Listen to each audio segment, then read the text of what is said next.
This is Ali Abdaal, Scriptwriter, and he's written videos that total to around 20 million views. In this video, he talks about how you can make engaging videos for your audience, as well as the importance of retention and if it even matters at all. Because that's I think where people get frustrated with retention, where it doesn't obviously line up with how a video is performing, whether that's retention is great but the video is doing badly or vice versa. He even explains his scriptwriting process for MikeShake videos in depth, giving a different perspective on how other videos can be written. It's all storytelling. It's all just trying to convey something to someone else. Especially when there's so much action involved. Join me in this episode of Scriptwriting for Noobs with George Blackman and learn about storytelling, retention, and more. So my first question, what was it like going from spending 4 years in comedy to transitioning to YouTube scriptwriting?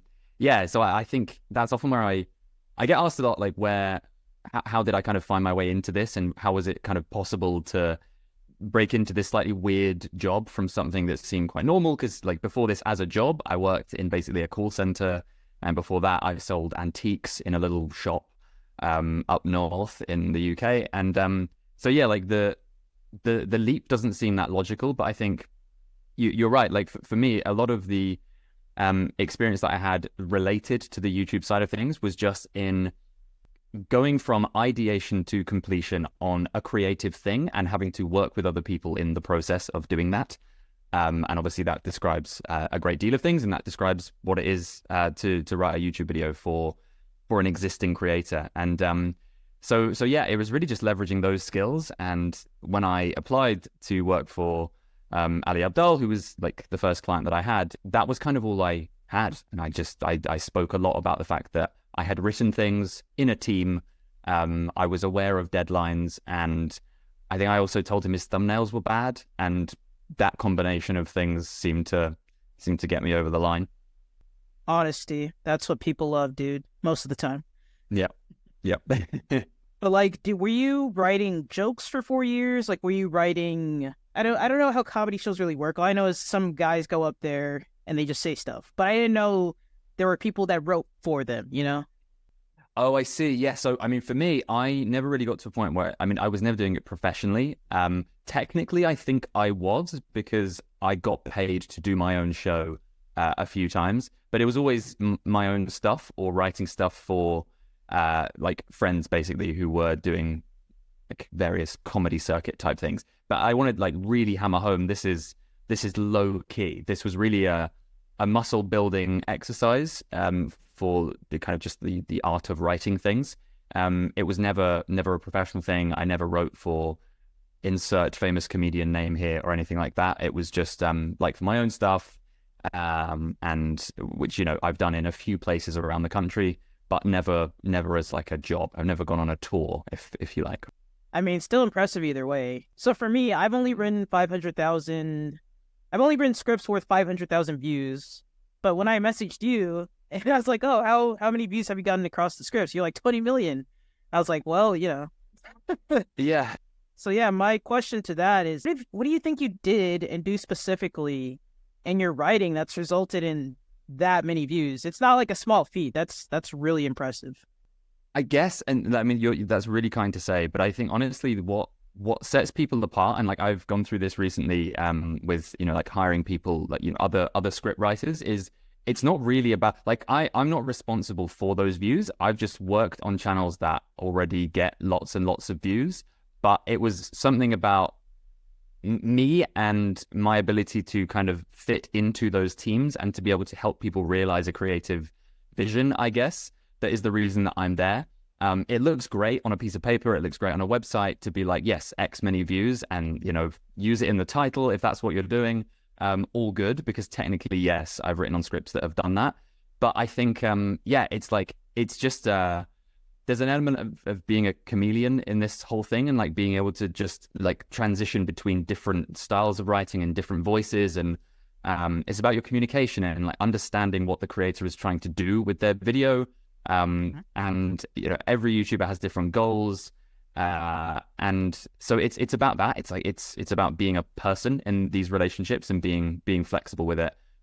It helps if you, get clients that are like multi-million sub channels. And obviously there's, I guess, a level of achievement in being trusted with those sorts of videos. But as for the views themselves, I I never feel comfortable. I mean, I guess I do claim it, online because it helps, but it's not like I'll ever say I am the reason this video got X million views. You know what I mean? Well, we could say you helped. I helped. I'm not saying I'm not saying you did the entire 20 million, but you did help those channels get that many views. And you mentioned it really briefly, but how involved are you in the packaging process? Because that's obviously really important. That goes with the story as a whole. Yeah, good question. So it really depends. It's if I'm working with like a script writing client that is just me and them, it's usually been the case that these channels are they're very dialed in with their style. They know who they are. They know what they're doing. They've got a kind of packaging formula, if you like. I'll usually give thoughts on titles, but for the most part, those bigger channels where, the like, I'm getting imposter syndrome working for you channels, they've got that stuff already sorted.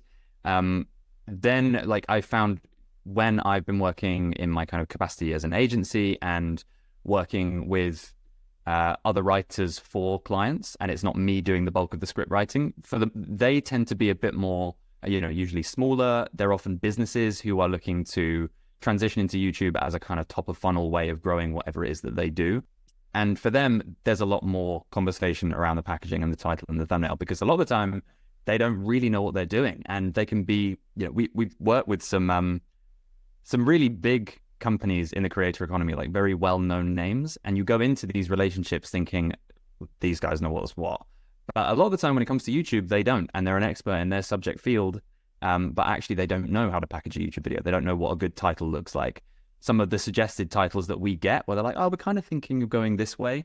You look at it and you're like, you have never creatively or like critically thought about writing YouTube titles before. And why should you have done? You're a business. You don't do this kind of thing. So yeah, it really depends. It depends who the client is. Yeah, totally fair. And yeah, for anybody who doesn't know, George is actually a title master. Like he's better than he gives himself credit for. But everyone has a different kind of answer for this. There's no specific formula. All our brains work differently when it comes to writing, creative process in general. Like, do you study other creators? Was it just a bunch of trial and error? Like, how did you figure out what has worked for your video scripts? Yeah, mostly it's been trial and error. And I think the thing that I found and what was the most surprising to me was that when I stopped working for Ali, who was, again, like first client, worked full-time with him, only wrote his stuff for that first year, I left not really knowing much more about what made a good YouTube script. It was an incredible experience working in such a big creative business. But in terms of that specific skill, it was like, okay, I've written a few videos, they've thankfully done well, but what is my like thesis about writing? What would I advise to someone else? And honestly, I didn't really have anything. And what changed all that was the way my newsletter started, and maybe how we ended up connecting in the first place, potentially, was basically reviewing people's retention graphs because I wanted to try and do something useful. But the byproduct of that was that suddenly I was looking at graphs in all these different niches. There was some, I suppose, guesswork, if you want to call it that, at the start. But a lot of YouTube is just like, I don't know, you're a person, you're a viewer who watches things on YouTube. What makes you get bored? What makes you blah, blah, blah? It just takes a moment to not just let that feeling wash over you, but to actually think about it and be like, why did I get bored at this point? And honestly, the process of doing that over and over again across a bunch of different niches, you just start to notice little rules and little patterns. As much as you ever can set rules for something that is like just a creative, a very creatively nebulous thing. It was just trial and error, repetition, and breadth, I suppose, opening myself up to lots of different types of video. But yeah, like it was even before YTSP, George's course, by the way. I like noticed patterns. I just didn't know what to call them. I didn't know what to call them. It was just like, oh, I see that this new interesting point's about to start. Oh, this interesting point stopped. But they kept me watching. And so as a viewer, it's like, I don't know what's happening, but I like it. And then on the writer side, it's like, how do I do this? So to your point, it's a lot of practice, trial and error, studying videos. And yeah, for me, which I think you do too at some point, you just like transcribe all the text and just break it down line by line if you can. So. Yeah, really good point. Yeah, definitely. it's just like it's really hard because I know it is a time sink, and a lot of this stuff is it's hard, and there's this temptation to you want to just go and like write your thing and be creative and put stuff out there, and there's definitely an argument for that as well. But I was fortunate in that my my job was kind of to do that, and so it allowed me to spend a lot of time doing that. But that's why I want to share what I've learned, because it's like I've spent a lot of time thinking about it.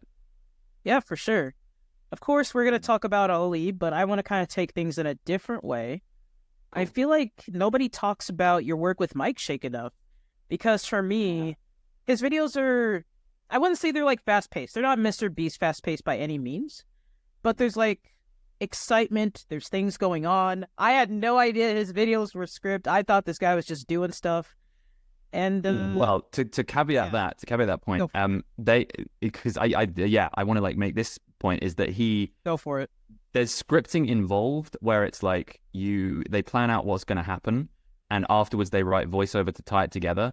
But the stuff that he's doing, because like I've sat there and I've watched the raw footage of him doing like all this different stuff. He is doing all of this stuff, and he never fakes any successes, any failures. Like the one that sticks out in my head, and sorry to like jump the gun because maybe this will come up, but like there's one skill that he was doing in one video where he was like trying to do this pool trick shot, and he sincerely spent 5 days doing the same motion over and over and over again until he got it, which was just like nice. I was glad to like get that peek behind the curtain and not be disappointed and through, oh, he actually does all of this stuff. So yes, we can talk more about how the scripting works, but just to say like he does do all of the stuff genuinely. Yeah, 100%. I do believe he does this crazy stuff. Like, I don't have the patience to do all this because I'm like giving up the first 1 to 5 times. So I definitely do think he does this stuff, just like Mr. Beast obviously does his stunts. I think the way I was trying to phrase it was like with these, I'll just call them action-packed because there's so much going on. These action-packed videos where it doesn't seem like there's any research, there's no scripting. It's just a full-blown story of seeing someone go from A to B via trial, error, etc. Like Mr. Beast, it's like he's hiring writers. I'm like, what are they writing? Yeah. Because he's just doing stuff in the moment. So that's kind of what I meant. Love you, MikeShake. You're not faking anybody. But what was it like working with him exactly? Like, what was your behind the curtain work exactly? Sure. Yeah, that was working with Mike was a real turning point for me. Like that was probably, I've worked with loads of incredible people, but I mean, just by the nature of what he does, it was the most fun stuff that I've ever worked on. But a real departure from how I'd written things in the past. So anything educational, it's like, you know, the creator you're working with, or if it's you know, you'll kind of think of like a brief, roughly what you want to talk about. Maybe you'll structure out a few bullet points, and then you'll kind of expand around those points as far as you want to do. Maybe some people prefer less detail, more bullet points. I'm not here to judge, although you should script word for word, and that's absolutely definite. But no, you do however much you want to. But the difference working with the entertainment stuff is they will plan what they want to do to a fairly good degree, where they know like, okay, locations, if they're going out and doing crazy stuff in different spots around the city, or there's going to be other people involved, there's a lot more coordination of bodies and times and all of that kind of thing.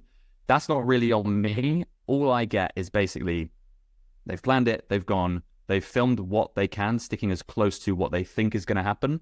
And then what actually happens turns up in a huge Dropbox folder on my desk.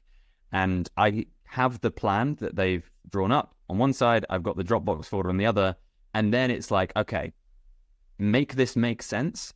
But just so you know, points 2 and 3, this thing blew up 10 hours before it was meant to, or this person who we would like, there was one creator, this is again like slight tangent, but like another entertainment-based creator who they were like, oh, we'd centered our whole video on this guy who we were going to hire, who was like an expert in the thing that this video was about. And the whole like plot was centered on him. And then when we turned up on location, he was like the most boring, uninteresting guy that we ever seen. And so we had to last minute, like on the fly, figure out a way to just completely rework the story because it just couldn't be based on him. And so point being, some things in the plan don't work out. They take longer. Sometimes a skill Mike would think would be really, really difficult would actually be really easy. And so that would kind of throw things a bit. But essentially my job as a writer was to stick as closely as possible to that plan, literally watch through the footage that got sent, every single piece of it, 2x speed, because sometimes it will be, 4, 5, 6 hours of footage, and then write voiceover to tie it together. Or maybe it would be, because ultimately you're trying to entertain people, and there's this line where you don't want to make anything fake, but you might, for the sake of just keeping an audience engaged, you might swap the order that two things happen. Like if Mike's doing 24 skills, which he sometimes will do in a single video, it'll be like, okay, it's kind of going to be a bummer if, like skill number 19 or whatever is like done like that and really boring. This isn't like a specific thing that happened, by the way, but it's like we might rearrange that and put that in number 7 or something like that. But yeah, so it's kind of just, rather than having a completely blank canvas with which you can create anything, it's like we have this specific footage and now we need to mold it into a story, which was just really fun and really different. Dude, that sounds so difficult. And difficult. Not like in a bad way, but I'm like thinking of all that goes into that. I mean, again, writing in itself is already hard. Because like what you described basically sounds like what it is to make a movie. It's like you get all the film, now it's like up to the writers and the editors put it together. And I can't even imagine going through just hours of footage and going like, okay, this goes here, the viewer's gonna love this. Because I wish I would have put this example in the notes because it just came up to me, but do you know, for your agency, you gave people like a little take home, right? And one of them was a MikeShake video, and I think it was like something about trying to attempt to beat Olympians' best scores and times or something like that. Mm-hmm. And that I could not answer it the best I could. You're like, at what point in the video is the drop off? Because for the longest time, I think for the first 4 to 6 minutes, he spent so much time on I think it was Serena Williams' challenge, the tennis challenge. Mm-hmm. I was like, I think the drop off is spending too much time on this, but I'm not too sure. So like, with these kinds of videos, how do you even know what people are going to click off of or drop off of exactly? Yeah, it's really difficult. And the joy of like that question that I put in was that people, it wasn't even as much about getting it right. It was just seeing what people's rationale was for things, because it can be really hard to tell. Like it could just depend on which particular people watched the video on that occasion, that like maybe everyone by chance was really into tennis and so was happy to watch Mike playing tennis for 4 minutes, when a different subset of his audience might have gotten bored early and blah, blah, blah. I think it's ultimately just about trial and error to a point and just figuring out what it is that your audience is there for and what it is that they like. With that particular one, I'm trying to think what ultimately it's like. It's sometimes there's a bit of reverse engineering involved. So we found with that one was that the retention kind of dipped a little bit after that skill had finished. And I think it was ultimately because we figured out, okay, even though this tennis bit was like, maybe a little bit on the long side, people seem to keep watching, but then they stopped watching afterwards. So then you're thinking like, why is that? And it's like, you kind of have to just zoom out and think, okay, where did that 4 minutes sit in the context of this overall video? And what can we read from the rest of the retention graph to make sense of this particular portion of it? But by taking the whole thing into consideration. And what it seemed like was the fact that people were dipping after that segment was because we were then like looking at the tennis segment thinking, was it something in here that people weren't willing to put themselves through a second time, if it is the fact that they have left after this first bit? And we realized that at the end of the tennis bit, Mike basically doesn't achieve the thing that he set out to do. And so we started to think, oh, okay, so maybe this is an issue with payoffs, where even though the clue is not in that segment, the problem is in that segment. And so it's just a lot of lateral thinking and like a lot of just looking at your graphs week after week. And then if that's your hypothesis, thinking, right, okay, in the next video, we will either, cut a skill. If he doesn't achieve it properly, we just won't include it in the video because that won't be satisfying. Or we'll try something else that can maybe address it in some way. So it is really hard, but it is just repetition, trying to isolate specific variables and thinking, right, if we change that next time, what's going to happen? But yeah, that was a hard question that I put in the thing. So there's no harm in not having got it right. Or maybe you did get it right. I can't remember. I don't think so. Okay. But I will say, like, and I do like this method. I guess we'll say laziness. But Hayden Hillier-Smith does a similar thing with the sticky notes like you have in your background. In the sense that he organizes, he likes to do an act structure or some kind of structure where he organizes the sticky notes. These are the main characters. These are the events that transition into, etc. for the main story. So for you, is that a process you use, or are those sticky notes just to look cool? Yeah. I'm glad as you didn't confirm whether you did think they look cool. I hope you think they look cool. I feel like it makes me, that's good.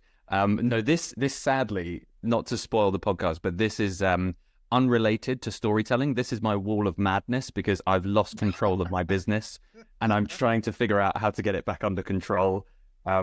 So yeah, this is actually my life broken into chunks of like stuff only I can do, stuff I like doing, and then stuff that I dearly need to outsource. That is such an Ali Abdaal thing to do. I love it. I know. He's up here living rent free in my head forever. I guess I could phrase it differently. What do you think and again, it's not perfect. Everyone has their own things. Like I write differently than you. I have my own writing process and ideation process than you. But for you specifically, what does writing a script look like? Like, you have your packaging, you have the idea, you have, let's say, a MikeShake video, you have the footage. Like, how do we go from a good hook to a solid video? Because, not every video is perfect, but a pretty decent, good video. Yeah, really, really good question. I think it depends whether you're doing entertainment or education stuff. Yeah. For me, the entertainment stuff, and this actually, like, obviously you've taken the course and you know about these like progression pointer things that I put at the top where it's like basically highlighting before you've written the script, the kind of, emotions that you want the audience to feel, what progression looks like, what regression looks like, blah, blah, blah. And so that's really, really key for entertainment stuff in my experience. Because like ultimately, I don't know, it could well be a lot of the time entertainment stuff. It's a specific person who you don't know going and doing cool things, and you need to give a reason why the audience cares. And often that means engaging them emotionally in some way. And so going from hook to the kind of first point, it's like, it'll be engaging one of those emotions immediately and trying to, like, whatever that looks like, I'm thinking, right, if they've gotten through the hook, the next time people are going to go, it's like, it's always between segments essentially. So it's like, how can we engage one of those emotions quickly? What is that emotion? And how do we do that? And it's kind of similar with educational stuff, but that's where I find, because you do have that blank slate and you really can break it down quite mathematically into a structure. That's where, for me, it's like more time spent on the planning and thinking, what is the first logical thing they're going to need to understand for this, and can I make it something that has a really, really exciting mini payoff for them to get excited about. So I think that's kind of how I think about it. It's just like that first point, it's got to be immediately engaging. It's got to, create some sort of emotion within them if it's an entertainment thing. And to some extent, the same with educational stuff. It's got to like get them excited for, I'm going to learn this little thing in the next 30 seconds to a minute. Let's get going, kind of thing. But it's so hard to explain. If only I'd written a massive, massive manuscript on how I think about all this stuff. And if only my thoughts weren't changing constantly and I feel already like, I need to update this. I need to change this. I think about this differently, blah, blah, blah. I guess the same as a writer. There's so much to think about all the time. Yeah, trust me. Like, I'm just trying to get a daily writing practice in. So cool. Right now, just writing on video ideas I'm excited about. I'm like, oh, this sounds like shit. And I have to like figure out how to It's just what to get rid of and what to move around. But to be honest, just going with the flow, which for you, I can imagine is really hard to feel at this point, mainly because of the, let me know if I'm projecting, but just, Sure. just all the successes, you know, maybe you get freaked out sometimes and it's hard to just relax and go to where you started and just write something good, even if it's not perfect the first time. I think I do have that a bit because I'd like to, for ages, I wanted to get back into doing my own YouTube stuff, but now it feels like there's this pressure that's built up because it's like, oh, he's the guy that wrote for Ali Abdaal and he professes he knows everything about script writing and he talks about retention all the time. Well, let's see your retention graphs. And so there's definitely some inertia created by that. But in terms of the client stuff and, I think just the longer you do it and the more people that pop up and say, oh, I started doing this thing you mentioned and now my end screen CTR has gone up by this much and oh, best retention I've ever had. I don't know, it starts to sink in a bit. And when it's not my own stuff, the inertia, I think, gets less, blessedly. And, you know, now, like recently, I've done some consulting with, you know, like bigger and bigger channels. I did with a channel that was 8 million. And then a few days later, I did one that was 10 million the other day. And in the build up to that, I was like, what do I, like, I haven't run a 10 million sub channel. I've never written for a 10 million sub channel. But just the more you do it, the more you can just start, you almost see past that. And, you know, it really helped to demystify Ali Abdaal type figures by spending time around them. And you learn that they're like figuring stuff out as well. And that kind of helps remove that imposter syndrome and makes it easier to be like, let's be analytical. What is the problem with this? Why am I bored? Because I am bored. Even though they've got 10 million subs, I'm bored. Why?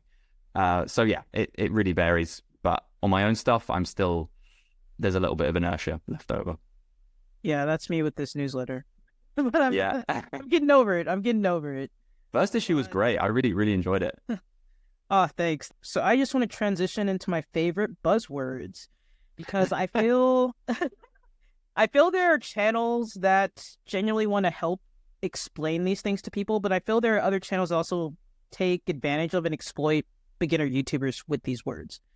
So, like, what are your thoughts on the buzzwords of storytelling and retention? Because you say that, you know, it's just weird. It's a very nuanced thing because there's videos that get millions of views. Storytelling isn't great. Retention isn't great. Both.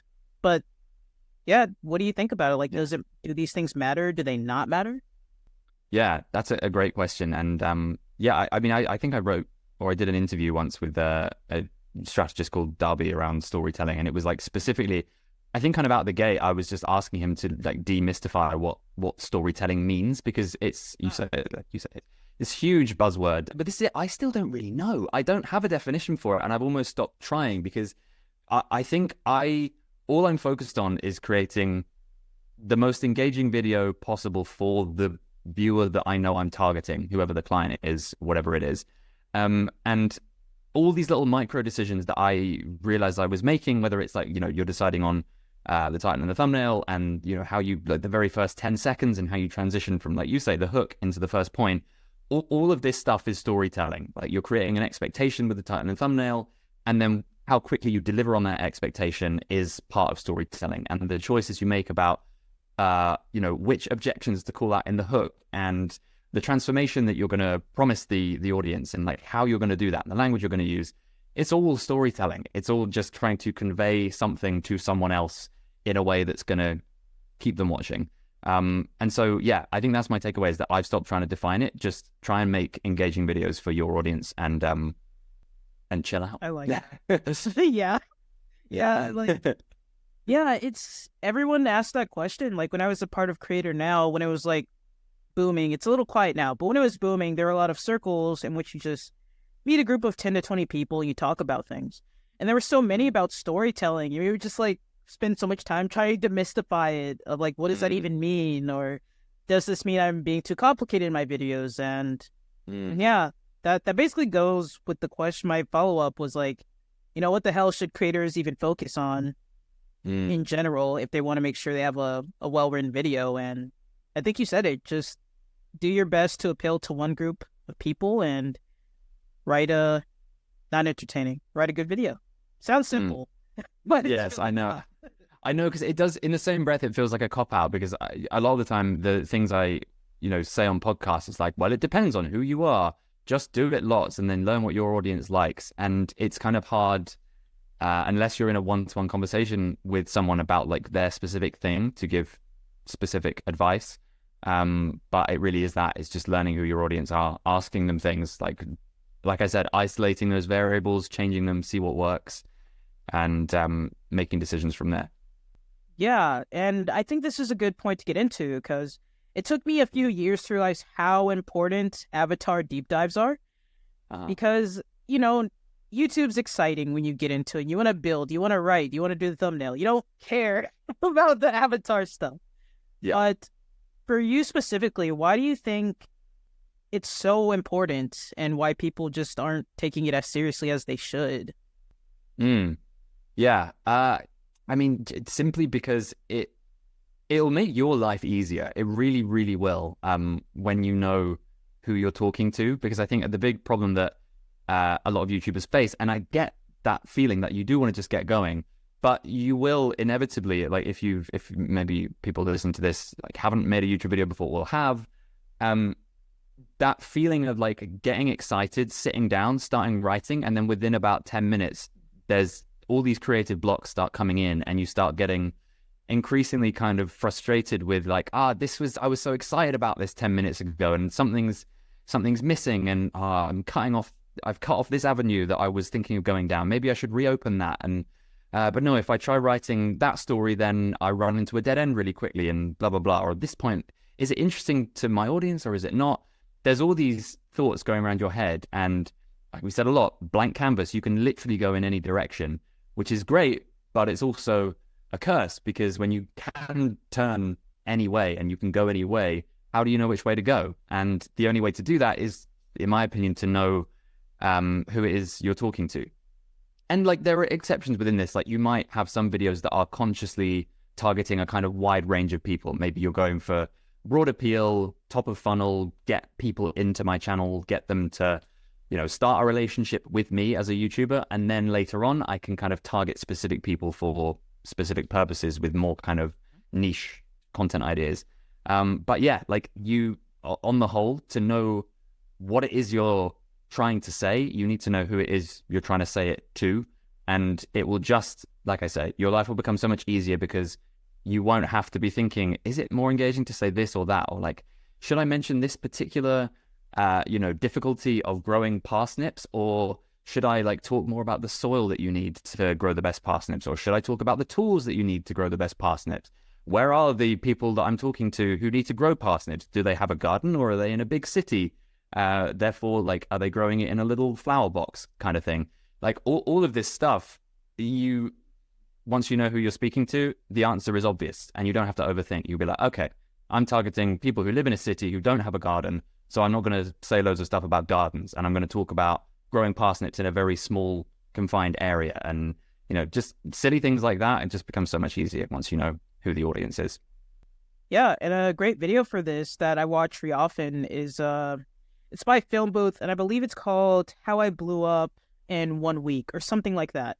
Mm-hmm. And just to paint the picture for people, for like an avatar, think of it just like as a person. They come from a specific demographic, age, place where they live.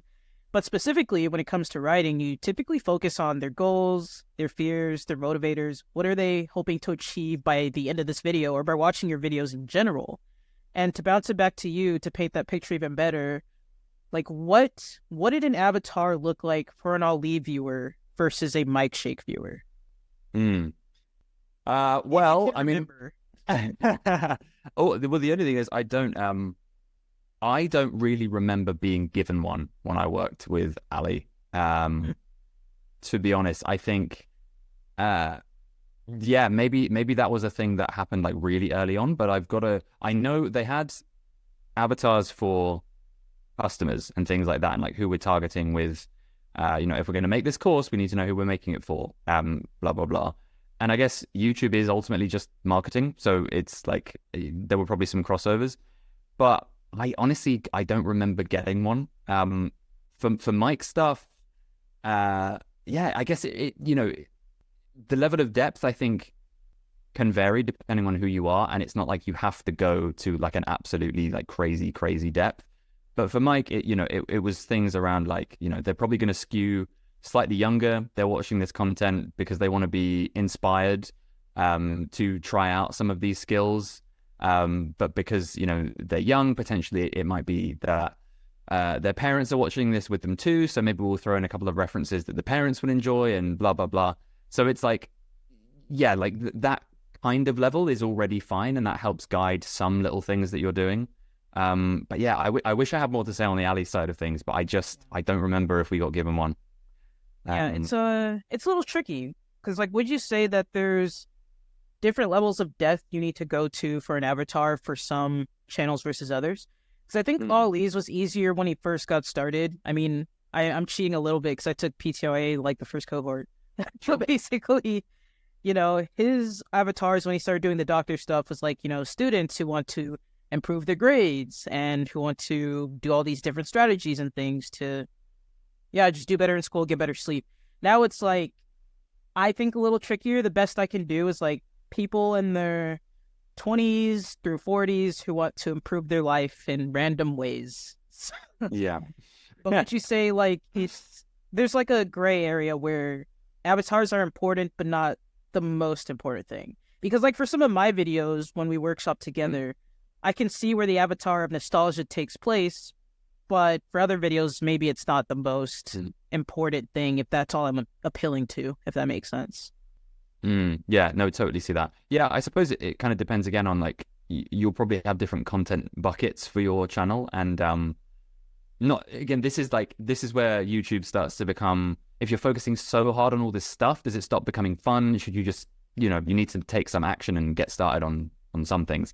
But figuring out in terms of like, okay, am I making this video because I want to just try and go viral or at least get some broader appeal and get, just like a general population of people in, that sort of thing, I think generally you probably could do with a little bit less detail.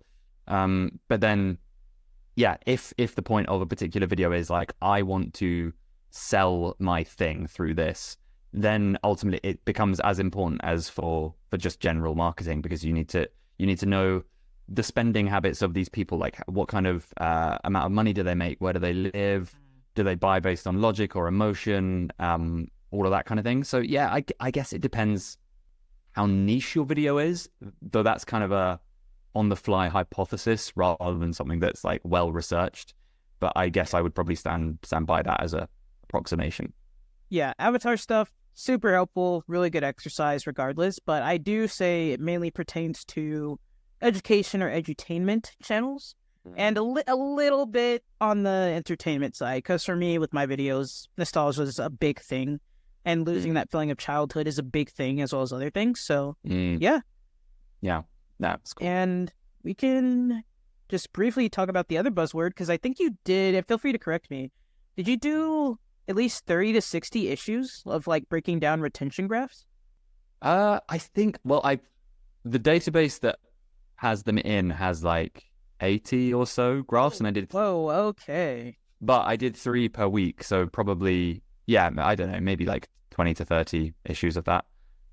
Well, yeah, after breaking, because, yeah, essentially just break down what you did with the retention graphs. You could say it way better than me. Sure. Okay, yeah, so the newsletter started as a thing where I didn't know what I was doing with my newsletter. I was just scrapping for a random topic each week. And then one week I was like, why don't I go back through a bunch of retention graphs for videos that I've written for clients and figure out where I went wrong, basically, and why retention dipped, and, offer some thoughts on that. Because, you should always, I think the aim is that you look back on previous work of yours and you can see where you improve, or where you could improve, and where something was just really bad.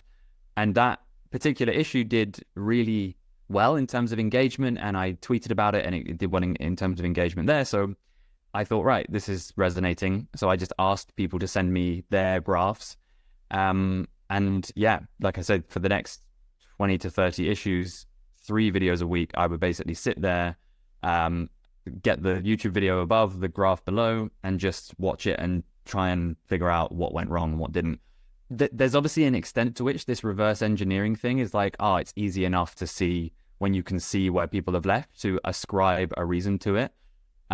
So there are some limitations in how useful this is, but it definitely helped me to spot the patterns and things that would go wrong consistently. But for me, that process was, yes, there are those granular moments where you can think, okay, there's a big spike here or a big dip here, what went wrong? But a lot of the time, like we were saying with the MikeShake video, it helps to take the whole video in its entirety.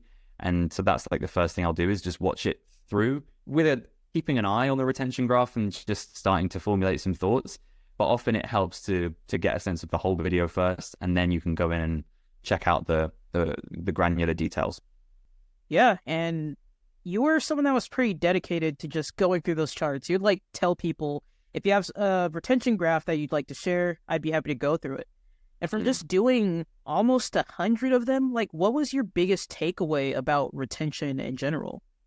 Ooh, that's a really good question. I think the thing that I would often come back to, or a lot of the points would end up relating to, is just keeping the audience oriented within the structure and just letting people know where they are, because it's so easy to get distracted. And when your video is even like 10 minutes long, if I've forgotten what the point of the video is after 5 minutes or 6 minutes or in 2 minutes, whatever, it's just an effort for me to have to like think and to remember what this video was, or to go back to the start and think, wait, what are we actually figuring out here? And so that's why maybe I'm skewed by having kind of a really I'm not like amazing at math or anything, but like just a math oriented kind of brain where I like to know where I'm at. And so, yeah, breaking your video down into segments, telling people what those segments are, potentially at the start of a segment, letting people know, like, not directly, like you can imply things, show things, but just giving the audience a sense of like, right, this is what we're going to figure out in this bit. This is what I'm going to see in the next couple of minutes. And I can understand why that is relevant to this grand plot that's unfolding. So yeah, keeping your audience aware of where they are in the structure is huge. You like have some conflicting thoughts on it though. Like there's times where you'll say, you'll like point out good retention tips, and they are really good and helpful.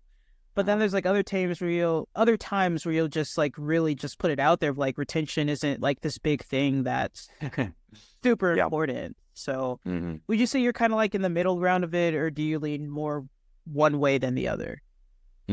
I think it depends. This sounds like a politician's answer, but it depends what you are, which point of retention you're looking at. So for me, like the average view duration, potentially, like where the retention graph ends up by the end, how low it ends up going, blah, blah, blah. That, I think on the whole, it's not that it means nothing, but it's that it needs to be taken in context in a big, big way. Whereas specific moments where retention will like suddenly do something, there's a lot more that you can take from that. And so like, this is what I'm saying, like if your video strikes a chord with your particular audience and also has broad appeal, and so it goes out to loads more people, the algorithm picks it up, the average view duration is going to go down, the ultimate like level of the graph is going to end up kind of lower, because naturally fewer people or people who aren't as familiar with you will start to are more likely to click away because they don't know your stuff yet. And so taking a great deal from that is difficult, because you'd be like, oh, I ended up with only 20% retention, but it's like, oh, my video has 10 million views compared to my usual 5,000. Of course it does. But even on big videos that do really well, you can still look for those particular spikes or dips or moments where like everyone stayed watching and think, right, what could I have changed about that bit, even though this video is clearly a success? Yeah, that was better than a politician's answer. that was great. Because yeah, to your point, I mean, I still myself am figuring out retention and the bigger meaning of it, because there's so many YouTubers with millions of subs where their retention is just trash. But I do pay attention to my significant dips and trends down. So good point. What was your experience like working with Ali? Like, how long did you work with him? Yeah. How was the experience? And if you want to share, like, why did you stop working for him? Sure. So yeah, it was good. I started looking forward to work, and I hadn't done that really much in my life. I loved selling antiques. That was a brilliant job. That was like really, really fun. And the people I worked with were great.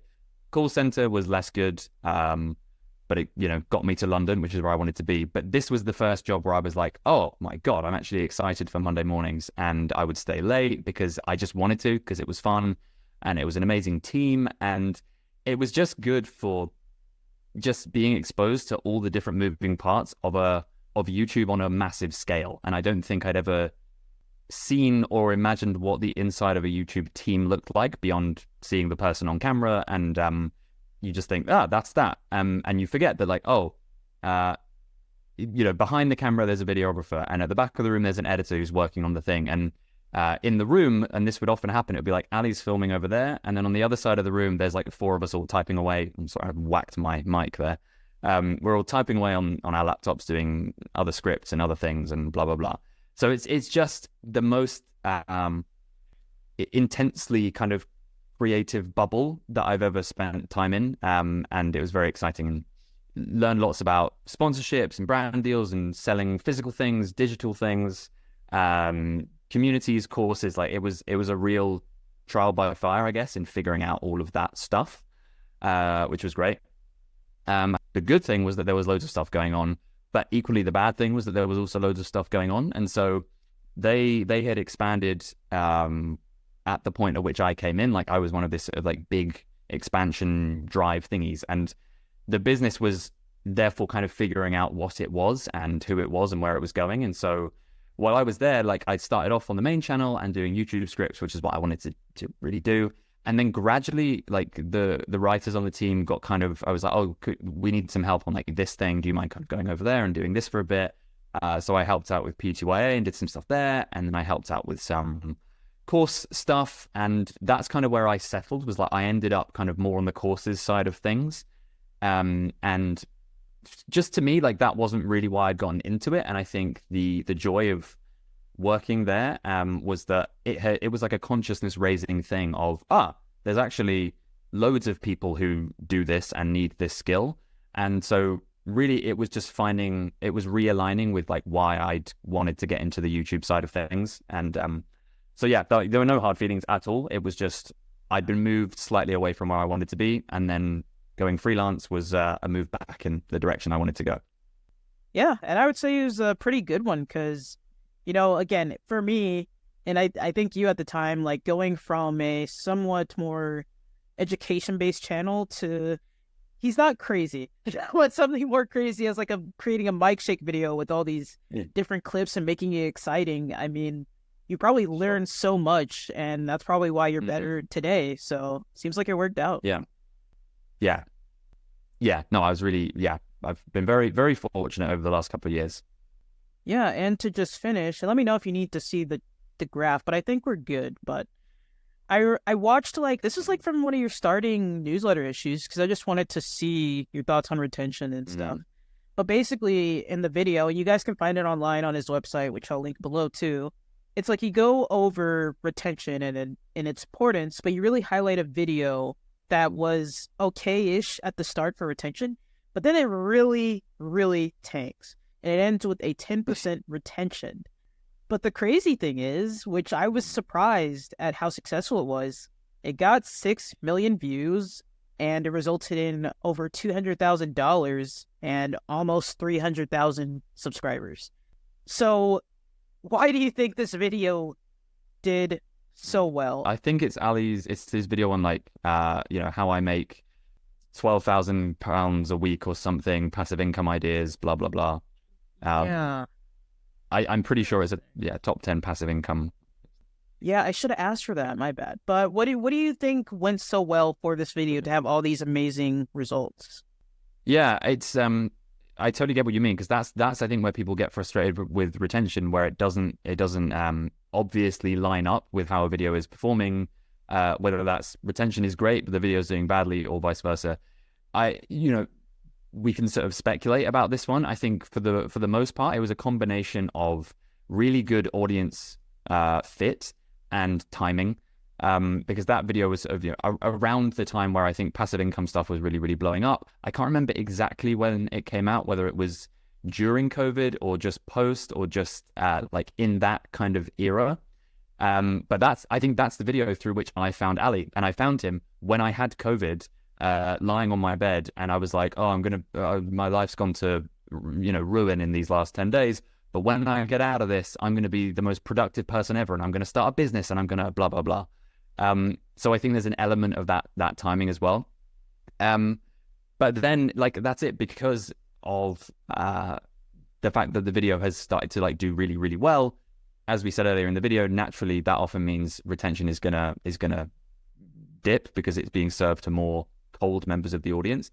But that being said, that graph is really, really spiky. And I said earlier that that's the kind of thing to try and pay attention to, because when it's indicating that people are skipping ahead or, whatever it is.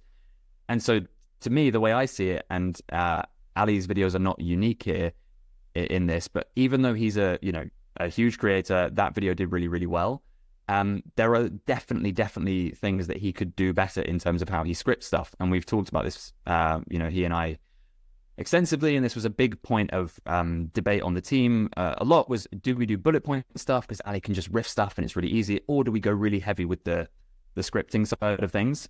And I think, had there been a bit more scripting, and I couldn't give any specific suggestions on this one because I can't remember it well enough, but there was always stuff that Ali could have done better if he had scripted stuff and spent more time thinking about, okay, how do I not go on a tangent about this thing or that thing? How can I say this more concisely? How can I set something up in a really exciting, provocative way to make people stick around? But ultimately, I was speaking to my friend Gwilym, who was another one of the writers, about this, was that there was a kind of trade-off where I think they would just realize, look, for subject matter that's really, really familiar to Ali, does it make sense to pour all this extra time into the script writing to, save like a little bit of time on the day? Or do we just let Ali do his thing because he's experienced on camera, he knows this topic well, and it's a really good fit for his audience, and we know it's going to do well? Maybe it could do like 5% better in terms of retention if we script it, but is it worth the time input, basically? Wow, I never thought about it that way, because the main reason why I write scripts and why most people write scripts, because I can't remember what I'm talking about most of the time. Like, even with bullet points, even at least when I started making videos, I did use the bullet point method. But then right after, there'd be moments like rewatching the video, I'm like, wow, this is not great, and I forgot to mention this point, and now I have to rewrite and re-record, which sucks. So I never thought about it in the sense of, from Ali's perspective, in which he is super smart, super knowledgeable, so he can riff really well. But if there was scripting, could it make it better? And you're on the belief that it could have. Like, what video did you work on where... I'm trying to figure out how to word this. But we'll say, like, what Ali Abdaal videos did you work on in which you really, in the nicest way possible, where you got your way of scripting the entire thing? Or was it just never worked out that way? There were definitely, that was always a conversation, and it would switch video to video. It would really depend on what the video was. There was one that was, it was like 7 side hustles to start in 2022, which was a little bit more scripted out. It had, there was this little thing at the end of each segment where it would be like, how easy is it to get started? How easy is it to make your first $100? And then one other thing. And so there was more structure to it, and there was more of that side of things. But it was still, he was still riffing for a lot of it, even if you would write stuff. He's just naturally, he's good off the cuff, and so that would happen quite naturally. But honestly, like I said earlier in the interview, I didn't have the interview. How serious, how formal in the conversation. I didn't really have I didn't have enough confidence in myself as a scriptwriter at the time, because I didn't have enough experience and I hadn't formulated any kind of thesis, and so I wouldn't have known what to push at the time. Just being totally transparent. However, the best example I think from Ali's channel is, there's a video that my friend Gwilym, again, who I just mentioned, he wrote, which was a skincare based one, and that was fully scripted word for word. That was a lot more science based. There was a lot of research needed, things that Ali wouldn't have known just off the top of his head, and that video outperformed massively. I can't remember how many views it has now, but it's like there was some reassurance that, okay, the inputs justified the outputs here in terms of the time. Whereas if it's him riffing about productivity advice, do we need to pay a scriptwriter to spend 10 hours writing it when Ali can just riff a pretty good video in 20 minutes, you know? And to just briefly finish, I will link this too because it was really interesting for me to watch. Basically, I forgot his last name, but this guy named Justin, who's like the sponsorship guy of YouTube, he also has another channel where he does like creator battles, and you were in one of them of like scripting's important. The other guy was like scripting, whatever. But we don't have to go there. But to finish off, you're probably on the side of scripting over bullet points and riffing. Like scripting outperforms just pure riffing, depending on the genre, of course. Because he was a video game guy, I think, so. So yes, on the whole, like everything I'm sure I've said in this interview, it's kind of situation dependent, it's nuanced, it depends what you like doing. On the whole, all I'm trying to do is get people to a point where they are closer to scripting, even if that only is that they are planning more and they are really thinking about the structure ahead of time. Because like I said, this audience orientation thing is so important that even if you don't plan out every single word, if you spend that time getting the structure dialed in, then for the most part, yes, in my experience, yes, if you can have that structure firm. It's why every single YouTuber under the sun starts out a video being like, here are the objectives, or like, in this video, we're going to talk about boom, boom, boom, or like, here's the game plan if you're Ryan Trahan, or whatever. It's because it makes it easier for us to digest, and bullet points are all well and good, but it's like, it's so easy to lose track of a little tangent that you went on, and whether you know, do I need to cover this thing later, or have I already talked about it, or maybe you imagine you've covered it, but you can't remember in how much detail. And so it often will lead to videos that can become unfocused. However, in the example you give, Milo, who I was debating on Justin's channel, Creator Debates, it's like, of course, for his channel, it makes no sense to script stuff out because it's all like live-based content. So it's really up to you. YouTube should be fun. If you are enjoying doing fully scripted content, do it. If you are enjoying doing bullet pointed content, cool.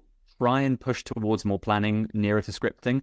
But if it starts to just become miserable, then stop. Go back to whatever was making you find joy in making the content.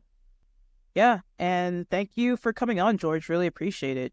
Oh, you can find all of George's links in the description, any videos I mentioned as well. He's super great. Be sure to check out his course, YTSP, and check him out on Twitter.